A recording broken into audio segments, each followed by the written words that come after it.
Je range mon bureau, nouvelle vidéo, et ça fait des semaines et des semaines que les piles s'accumulent. Je ne sais même pas combien de livres j'ai à chroniquer. J'ai fait 4 piles à côté de moi ici au salon, et voilà, c'est assez monstrueux.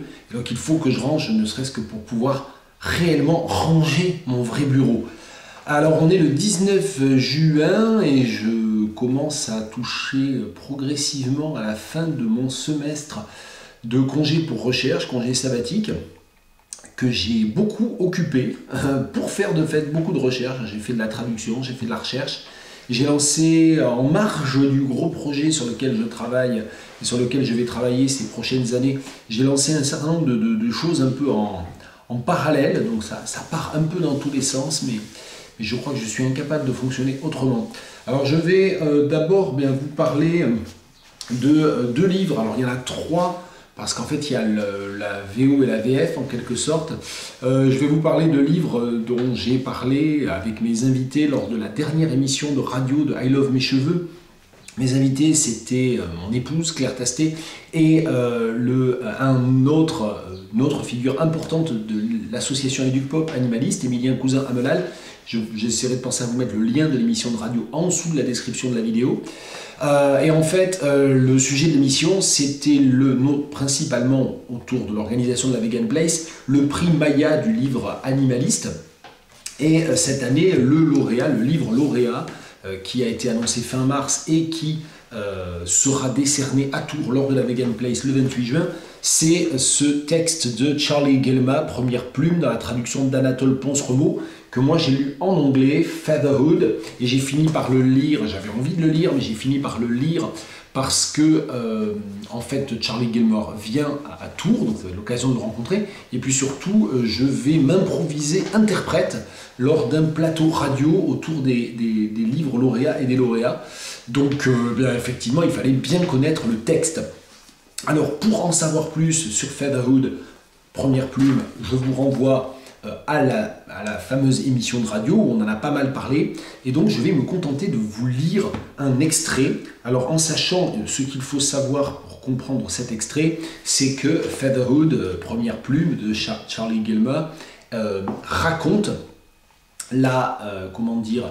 raconte la façon dont Charlie Gellma a vécu pendant au moins 2 années avec une pie, la pie benzène, et en quoi c'est venu résonner avec son abandon quand il était encore nourrisson par son père biologique, le poète extrêmement excentrique Heathcote Williams.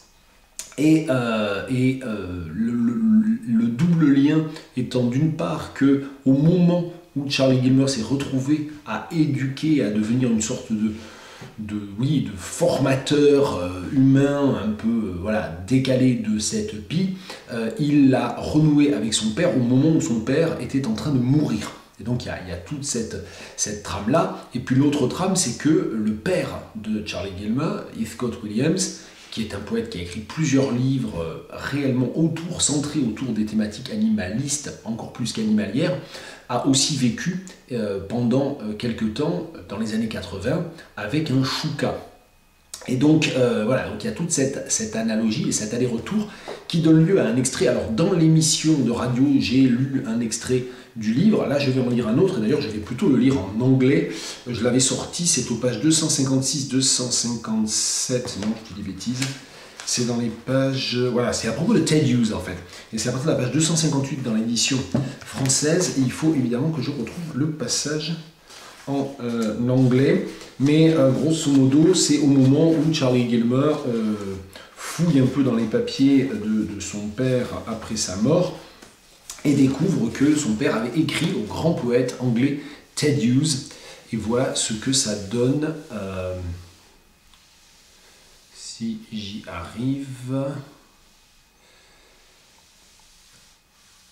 This is the place I've been trying to reach, the heart of the breakdown.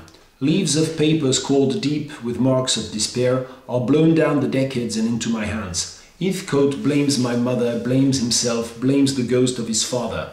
I see him in that room at Port Elliot, in his crow's nest at the top of the rounded tower, attacking a square of Port Elliot estate notepaper with his calligraphic ink pen, like someone trying to draw blood. He's attempting to write a letter to Ted Hughes, the poet laureate. They've corresponded before, but about each other's work, never quite like this. The words spiral around the edge of the page, crowding each other out. Heathcote's normally neat calligraphy collapses in on itself, and I have to struggle to decipher individual letters as his note overspills the margins of legibility and sense. Quote, "I'm afraid I've been ill for a year now," Heathcote scrawls. "It's family. I now have two. I have found it impossible to handle. Cracked up. I never really wanted any families. I had a strong vocation to become a Franciscan. My father put a stop to it with some brutality. I was quite young and convinced I could levitate.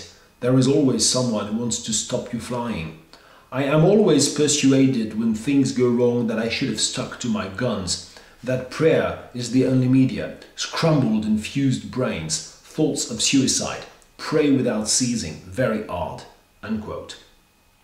For all the absurdity of someone confessing their suicidal thoughts to Ted Hughes, a man accused by some of having driven two of the women in his life to suicide, the letter fascinates me. Of all the items in the archive, this is the one I will keep coming back to, not least because an odd synchronicity seems to be at play. Ted Hughes was yet another man to share an intimate bond with the Crow family, although his Crow was purely literary creation. A copy of his book of Crow poems winged its way to me when I was in prison, and his mythical, death-eating, God-defying bird kept me company in captivity for a while. Now, inadvertently, he brings the beginnings of some sort of release. For whatever reason, whether in search of sympathy or in an attempt to form closer ties with a man, Heathcote offers Hughes something he never managed to give me, a hint of honesty and a sketch of an explanation. He found family impossible to handle. It made him crack up. It wasn't my fault or my mother's fault. It wasn't even really his fault. His father's brutality made family seem like a trap from which he sought escape. Levitation, prayer, flight, suicide. Madness can be a sort of refuge too, I suppose, although it's a refuge that won't ever truly let you go. What can Ted Hughes have made of this letter, if Heathcote ever sent it? When I get home, I search the internet for Ted Hughes's archives. Most of his papers seem to be locked away on the other side of the Atlantic at Emory University. I send the librarian there an email, and she kindly replies with photocopies of Heathcote and Ted's entire correspondence. I scroll down past what I've already seen, the polite notes about each other's poems, looking for the final version of the draft confession I've been reading. It's not there. He never seems to have sent that particular letter, although there is another one that dates from the period after his breakdown, after he vanished, and then turned nasty on my mum. Et je ne poursuis pas, il reste un paragraphe qui est assez émouvant d'ailleurs. Et donc ça c'est la fin ou la quasi-fin du chapitre 37, donc c'est vraiment vers la toute fin du livre. Fatherhood, hein, avec ce néologisme qui mélange la plume, feather, et la paternité, fatherhood, très bien traduit par Anatole Ponce-Remo, première plume, parce que j'ai vraiment regardé de près la traduction, et dans le texte que j'ai lu, vous avez entendu peut-être qu'il y a des moments où la question de l'analogie entre l'humain et l'oiseau se traduit dans le langage, en fait, ou s'exprime dans le langage, si je ne veux pas utiliser un terme un peu ambigu ici, s'exprime dans le langage avec There is always someone who wants to stop you flying, ou encore a copy of his book of Crow poems winged its way to me when I was in prison. Et j'avoue que celui-là, parce que j'ai fait en vue de préparer la fameuse rencontre avec Charlie Gilman, j'ai vraiment regardé de près la traduction, et j'ai pu constater que Anatole Ponce-Remo, il avait vraiment réussi à conserver toutes ces métaphores, qui ne sont pas toujours d'ailleurs des métaphores, toutes ces expressions liées à l'oiseau et à l'animalité. Et ici, je ne sais pas comment il l'a fait, parce que celle-là, je ne l'avais pas noté, a atterri entre mes mains, ouais. Il a pas réussi là vraiment à le faire, parce que c'est winged its way, il s'est frayé en chemin à tire d'aile, hein, en quelque sorte. Alors, et comme j'ai déjà eu l'occasion de le dire ailleurs sur les réseaux sociaux, quand Anatole Ponce-Remo ne conserve pas les métaphores, j'aurais pas fait mieux et j'aurais certainement fait comme lui. Donc c'est pas une critique au sens négatif, c'est vraiment regarder de près comment un traducteur s'intéresse à un texte qui est autant pétri, tissé de références et de vocabulaire animalier d'une manière qui est vraiment en prise forte avec le sujet, puisque ça, pour terminer là-dessus, et j'avais prévu de consacrer très peu de temps à ce texte, et j'en parle déjà depuis 10 minutes, je crois que je vais faire 4 ou 5 vidéos d'une demi-heure aujourd'hui, si j'en ai la force. Pour terminer là-dessus, Première plume de Charlie Gilmer, c'est un très beau texte qui essaie véritablement de proposer un décentrement de l'humain, c'est-à-dire de réinsérer l'humain au sein du règne animal, et donc de proposer un vrai décentrement. Et ce décentrement, il passe évidemment par la forme narrative et par la langue et l'utilisation de la langue. Ce qui fait que j'ai pu juste, pour le coup, y faire une allusion, et là je vais en parler un petit peu plus en détail, moins longtemps que pour Charlie Gilmer.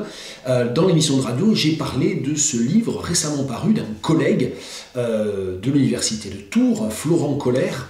C'est paru il y a 3 mois aux éditions Armand Collin. Alors Florent Colère, qui est un collègue, il est anthropologue, en fait, civilisationniste, mais anthropologue, et donc spécialiste des questions, alors spécialiste des sociétés traditionnelles et autochtones, notamment du Brésil, mais il a développé depuis une quinzaine d'années une vraie spécialité liée aux questions d'animalité. Il travaille notamment avec Éric Baraté. Et donc, on a co-organisé une journée d'études. J'ai pas foutu grand-chose finalement, d'ailleurs, il y a 2 ans. C'est vraiment lui qui avait tout fait. Et je le dis, voilà, c'est important de le dire. Et donc, il a publié ce livre, Les sociétés animales, un regard sociologique, qui est vraiment très très bien. Toutes les personnes qui s'intéressent à ces questions devraient lire ce livre. Et je vous lis juste les titres, et puis après j'en dirai quand même un petit mot vite fait. Sachant qu'il y a énormément de relations aussi, de liens, de ponts qu'il dresse entre sa première spécialité, en fait c'est idiot de les séparer, mais sa spécialité en étude des sociétés autochtones et notamment d'Amérique du Sud, et cette question de l'animalité en nous et de l'observation, de la possibilité même de tenter d'appliquer la méthode sociologique à l'observation des sociétés animales, et des sociétés animales non humaines. Parce que si on emploie une terminologie non spéciste, les humains sont évidemment des animaux, donc on va parler d'animaux humains et d'animaux non humains. Ce qui est déjà remettre une sorte de barrière entre les deux. En fait, il faut essayer de penser aussi le continuum, la continuité. Je vous lis les titres des chapitres, et vraiment il faut lire ça. L'anthropomorphisme critique ou de questionnement, cadre conceptuel de la sociologie et de l'anthropologie, l'effet de nature, la zoosémiotique ou lecture des signes et des signaux. Et donc ça, c'est dans la première partie, qui est une partie un peu générale de cadrage théorique, dont le 4e chapitre, le cas d'étude Blondes d'Aquitaine, une société transitoire. Et donc ce chapitre sur les Blondes d'Aquitaine raconte en fait une expérience qui a duré plusieurs mois, dans laquelle mon collègue, l'auteur du livre, Florent Colère, a tenté une expérience d'immersion en observation participante dans un troupeau de blondes d'Aquitaine, de vaches d'élevage. C'est vraiment très beau. Alors c'est le chapitre que je connais le mieux, j'ai tout lu, mais c'est le chapitre que je connais le mieux parce que je lui ai en effet une traduction en anglais pour qu'il puisse, avec l'éditeur, essayer de voir si un éditeur du monde anglophone pourrait être intéressé par le livre. Et j'espère que ce sera le cas parce que c'est vraiment un livre qui mérite d'être traduit. Moi, j'ai pas les compétences pour le traduire en entier et pour traduire globalement en anglais, c'est pas normalement ce que je suis censé être capable de faire. Mais voilà, donc là j'ai traduit ce chapitre-là. La deuxième partie, c'est les formes de l'organisation sociale. Donc il y a 3 chapitres, structure familiale, structure clanique, vie communautaire, avec vraiment des très belles pages sur les choucas et sur les babouins. Donc c'est un petit peu inattendu comme juxtaposition, mais c'est très chouette. Donc il isole à chaque fois des animaux pour pas faire trop enfin je sais pas quoi, c'est quoi la métaphore que je cherche? Je sais pas, je ne retrouve pas. Donc, troisième partie, c'est nature et expression du lien social. Et donc là, il y a 4 chapitres. Origine et typologie des émotions, émotions et lien social, le conformisme et le formalisme à l'œuvre dans l'interaction. J'ai trouvé que ce chapitre est vraiment très très beau. Vraiment, le chapitre 11, c'est vraiment un très beau chapitre parce qu'il essaie de montrer comment des éléments qui sont vraiment les éléments qui restent le plus résistants à la question de l'antispécisme, c'est-à-dire on va rester quand même très anthropocentré en prétendant qu'un certain nombre de choses ne sont pas possibles, comme le fait de feindre, le fait de mentir, d'utiliser des stratégies de communication détournées. Et en fait, bien entendu, en s'appuyant sur des éthologues et sur des observations sociologiques, il démontre que les animaux aussi sont capables de feindre et de faire semblant de s'intéresser à quelqu'un, à un autre individu, alors qu'en fait pas du tout. Et ça, c'est vraiment très très très très beau comme chapitre. La dernière partie, les relations interespèces, proie et prédateurs, les communautés multi-espèces, et enfin vie d'un jardin, qui est voilà le chapitre sur lequel se termine le livre et dans lequel après il y a une conclusion bien sûr, mais c'est un chapitre aussi qui permet, je pense, à peu près à tout le monde de se dire tiens, qu'est-ce que je peux observer. Donc c'est un livre qui est un livre de théorie, c'est un essai, mais c'est un livre qui incite et invite à essayer de se pencher sur ce que l'on vit nous-mêmes au quotidien, en immersion ou pas avec des animaux. Et donc c'est vraiment un livre que je recommande, Les sociétés animales, un regard sociologique, Florent Koller. Alors, puisque un petit peu je parle de mon travail et puisque j'ai déjà annoncé qu'il y aurait plusieurs vidéos, je vais continuer à vous parler un peu de ce que je lis pour mon travail. Récemment, alors j'ai lu Le cantonnement de Ronelda Kampfer. Alors c'est une poète qui écrit en afrikaans et qui là a écrit dans un dialecte, on va dire, dérivé d'eux. Alors il y a des grosses disputes, mais on va dire en simplifiant beaucoup, c'est un dialecte qui est parlé, qui est très voisin de l'afrikaans et qui est parlé plutôt par les communautés urbaines des métis du Cap, des Cape Colored. Bon, je ne vous réexplique pas ce que sont les Cape Colored. Renseignez-vous sur le sujet, c'est-à-dire que là où aux États-Unis, par exemple, on ne dit plus du tout colored parce que c'est un terme qui est considéré comme étant raciste, en Afrique du Sud, c'est un terme qui désigne vraiment une communauté très spécifique, les Métis du Cap. Et d'ailleurs, cette confusion est à un moment donné mise en récit, dans un passage assez drôle d'ailleurs, une confrontation entre un des deux personnages d'adolescents dans le roman et des Afro-Américaines qui ne comprennent pas en fait, l'utilisation de ce terme, bon, peu importe. Et c'est un livre qui est aussi qui est traduit du CAPS, donc ça n'est pas traduit de l'afrikaans, c'est traduit du CAPS. Et la raison pour laquelle je ne vais pas parler trop en détail de ce livre, c'est que j'ai écrit une recension pour le site En attendant Nado, pour le magazine littéraire En attendant Nado, pour lequel je me suis remis à travailler depuis quelques temps. J'ai enfin le temps de recollaborer. J'avais écrit un article il y a déjà un certain temps, et puis là j'ai le temps vraiment de m'y remettre un peu. Et donc j'ai écrit une recension pour elle. Elle n'est pas encore sortie, je pense qu'elle va être publiée cette semaine ou en début de semaine prochaine. Et pour dire que c'est un livre vraiment intéressant. Alors, aux éditions Zoé, je n'ai pas cité le traducteur Georges Laurie, qui est aussi un grand traducteur de l'afrikaans. Il a traduit notamment plusieurs recueils de poèmes de mon très cher Brighton Breitenbach, disparu l'automne dernier. Donc voilà, donc Ronelda Kampfer, c'est un texte extrêmement énergique, c'est un texte qui tourne autour du point de vue d'un adolescent et d'une adolescente qui sont cousins et qui finalement ont un regard complètement désabusé, complètement déconstruit ou même destructeur sur le monde qui les entoure, extrêmement cynique aussi. Et donc c'est une langue très, j'allais dire très contemporaine, ce qui ne veut rien dire, mais c'est une langue extrêmement dynamique qui cherche vraiment à taper là où ça fait mal.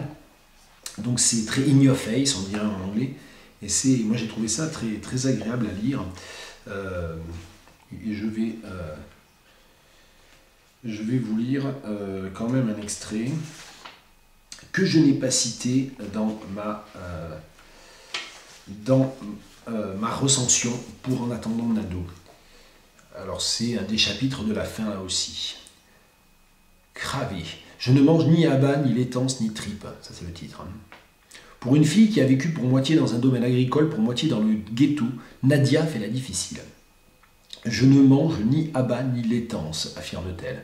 Devant elle, 4 sandwichs toastés, pilchard poulet et un grand mug de café noir. Je secoue la tête. Jiré, ma vieille, tu t'imposes une diète sévère, mais tu manges robuste. Le poulet, c'est pour les gourmets, vieux chien. Tu n'es qu'une prétentieuse. Dali s'arrête de parler un instant, puis poursuit. Mais j'y songe, moi aussi je ne mange ni laitance ni abats. Je suis donc un hypocrite. Ne t'offusque pas. Je rigole en voyant Dali et Nadia se claquer la main comme s'ils venaient de se découvrir enfin un point commun. Mon frère, j'ai horreur du crumble aux pommes. Jette tout de go Taki. Tout le monde rigole. Je déteste la Melktert et tous ces produits laitiers dont raffolent les blancos, dit Rustig. On se tourne tous vers lui. Jiré, Rain McKinney, quand donc as-tu mangé de la Melktert? Les seuls produits laitiers, Dieu le sait, que Diana ait jamais avalé à Grunplack, c'est la semence de tous ces coquins. Une pique de Nadia contre les pensées lentes de Rustig. Rustig réfléchit un moment, ses yeux se plissent et il lâche. Si cette vacherie n'était pas aussi géniale, je t'aurais cassé la gueule comme le fait ton père. Nadia s'étouffe dans son café. Rustig et elle rient aux larmes. Le cantonnement de Ronelda Kampfer, traduit par Georges Laury aux éditions Zoé. Et ça aussi, c'est tout à fait récent, ça, 2025. Et tiens, ma précédente ou quasi précédente recension sur le site d'En attendant Nado, c'était ce livre d'Ella Raberto, je ne sais pas ce qui me prend. J'étais en train de lire le sous-titre et du coup tous les noms se brouillaient. Excellent petit livre d'Ella Raberto aux éditions Rodbo Creek, et là encore c'est paru en 2025. Un couple panafricain, Myriam Makeba et Stokely Carmichael en Guinée. Alors j'en ai beaucoup parlé sur les réseaux, j'ai écrit un billet sur mon blog, me semble-t-il. Je ne sais plus, je m'y perds. Non, je confonds deux choses. J'en ai beaucoup parlé sur les réseaux sociaux et ensuite on m'a demandé d'écrire un article sur En attendant Nado. Donc c'est ce que j'ai fait. Donc je ne vais pas en reparler, mais vous voyez, j'ai mis beaucoup de post-it. Voilà, c'est un livre que j'ai beaucoup aimé, qui est très intéressant en termes de voilà, là encore, de recentrer la réflexion sur les mouvements intellectuels panafricains, les mouvements intellectuels en Afrique, à partir de ce qui s'est passé dans certains lieux africains, dans certaines capitales, et donc ici en Guinée, typiquement à Conakry. Et donc, c'est resituer Myriam Makeba et Stokely Carmichael, non pas dans le milieu pour lequel ils sont le plus connus, c'est-à-dire Stokely Carmichael avec les Panthers aux États-Unis, Myriam Makeba en Afrique du Sud, mais dans un moment où l'un et l'autre étant indésirables en Afrique du Sud et aux États-Unis respectivement, ils s'installent pendant de nombreuses années, et pour Stokely Carmichael pour le restant de ses jours, en Guinée, et ils vont beaucoup travailler avec le régime, et avec ses coutourés, avec toutes les ambivalences que ça suppose. Et donc, Ella Raberto s'intéresse à ça. J'essaie de penser à vous mettre le lien en dessous, en description, vers ma recension d'En attendant Nado. Puis il y a eu plein d'autres recensions tout à fait intéressantes et bien meilleures que la mienne, voilà, que peut-être je penserai aussi à vous mettre en lien. Voilà, c'est chez Rodbo Creek. Et puis, puisque je parlais bien des recensions de mon travail aussi pour En attendant Nado, j'ai écrit, et ça c'était pas prévu du tout, un texte sur Ngugi wa Thiong'o, puisque Ngugi wa Thiong'o vient de nous quitter, est mort, il y a maintenant 3 semaines, je dirais, et évidemment silence quasi radio des médias français, article totalement inepte dans The Conversation, article inepte dans Le Monde. Libération a mis 1 semaine à sortir un papier aussi creux, aussi vague et aussi superficiel que ceux des autres, donc on ne sait même pas pourquoi ils ont attendu 1 semaine. Et puis Télérama, on n'a même pas parlé du tout, donc au moins comme ça règle les choses. Donc c'est voilà. Bon. Et donc moi j'ai écrit un article dans une nécrologie, en fait, dans En attendant Nado, mais c'est une nécrologie dans laquelle j'ai choisi vraiment délibérément de mettre un coup de projecteur sur alors un choix qui est un choix en partie subjectif, des 5 livres traduits en français de Ngugi wa Thiong'o qu'il faut avoir lu. Et puis j'ai aussi fait un choix des 3 parmi les nombreux textes de Ngugi wa Thiong'o qui ne sont toujours pas traduits en français, les 3 qui selon moi devraient être traduits en priorité. Là encore, lien en dessous, je ne vous refais pas mon blabla, je vous explique juste pourquoi sur ma pile il y a aussi ces livres de Ngugi wa Thiong'o. Celui-là, c'est la traduction d'une de ses pièces de théâtre les plus importantes, The Trial of Dedan Kimathi, le procès de Dedan Kimathi. Alors Dedan Kimathi, c'est une des grandes figures du mouvement Mao Mao, du mouvement de résistance aux colons britanniques dans les années 50. Alors évidemment, les Britanniques les appelaient des terroristes, mais il faut savoir que les Britanniques se sont comportés au Kenya exactement comme les nazis se sont comportés dans un certain nombre d'endroits en Europe. Et donc camps de concentration, torture, extermination ciblée, enfin voilà. Et donc évidemment Ngugi wa Thiong'o, en bon nationaliste kényan, qui est revenu sans cesse dans ses livres sur le mouvement Mao Mao et sur cette rébellion organisée, cette résistance, cette guerre contre l'occupant britannique. Lui évidemment il ne parle pas du tout de terroriste. Lisez par exemple Grain of Wheat, qui est un très beau roman sur la question. Donc ça, c'est une pièce de théâtre qui a été traduite assez récemment et qui m'a été offerte par mon collègue Philip White. Alors c'est une pièce que Ngugi wa Thiong'o a écrit avec Miseri Gitaemug et qui a été traduite par Dominique Lany aux éditions Passage en 2023. Mais je pense que le livre, il était vraiment in the making depuis de nombreuses années. C'est mon collègue Philip White qui en a écrit la préface. Et donc, c'est pour vous dire qu'aux éditions Passage, ben voilà, si vous voulez découvrir le théâtre de Ngugi wa Thiong'o, vous pouvez le découvrir avec cette belle traduction, en encourageant un véritable éditeur indépendant, les éditions Passage, qui ont publié plusieurs livres de Ngugi wa Thiong'o. Là encore, lien en dessous. On sait de quoi on parle. Et puis, autre livre de Ngugi wa Thiong'o qui est sur mes étagères, Devil on the Cross, qui est un des premiers livres que Ngugi wa Thiong'o a écrit en Kikuyu et qu'il a auto-traduit ensuite en anglais. Et donc, ce texte-là, qu'il a été réédité aux éditions Penguin récemment avec une préface de la très importante écrivaine Namwali Serpel. La préface est vraiment très bien. La raison pour laquelle il est sur mes étagères, ou plus exactement pas sur mes étagères, pour lequel il n'est pas loin de moi depuis déjà de nombreux mois, c'est que je dirige un mémoire de M2 dans lequel l'étudiant travaille notamment sur ce texte de Ngugi wa Thiong'o. C'est lui qui l'a choisi, parce que moi personnellement c'est pas du tout mon livre préféré de Ngugi wa Thiong'o. Ne soyez pas surpris si vous ne me voyez pas trop parler de Devil on the Cross. C'est un livre que je trouve un peu lourd et qui a tendance un peu à me tomber des mains. Donc voilà, c'est pour vous expliquer qu'il est là. Ben, c'est un des livres de l'auteur. Il y a plein de gens qui adorent ce livre, donc c'est peut-être moi qui me trompe. Mais voilà, c'est pour vous expliquer pourquoi vous ne le trouverez pas dans mon top 5 sur En attendant Nado. J'assume qu'à la subjectivité partielle de mon choix, mais j'essaie de l'expliquer. Et puis, tiens, si on continue dans les livres qui sont sur mes piles à cause du travail et que je vais bientôt pouvoir ranger, celui-là, je ne suis pas prêt de le ranger, Paradise d'Abdul Razak Gurna. En avril, on a appris que ce livre serait au programme de l'agrégation externe d'anglais l'année prochaine, option littérature. C'est moi qui vais faire le cours. Je vais faire une communication à Lille au mois d'octobre dessus. Bref, je vais passer mon été avec. Ça fait partie des choses imprévues qui se sont ajoutées à mon programme de travail. Mais c'est avec plaisir que je vais retravailler Paradise. C'est avec plaisir que je l'ai relu. Et je veux juste signaler une chose, c'est qu'il y a une traduction française de Paradise que j'ai découverte à cette occasion et qui est extrêmement problématique, à savoir qu'il y a des choses qui disparaissent, beaucoup de choses qui disparaissent, qui sont sous-traduites, qui ne sont pas traduites du tout.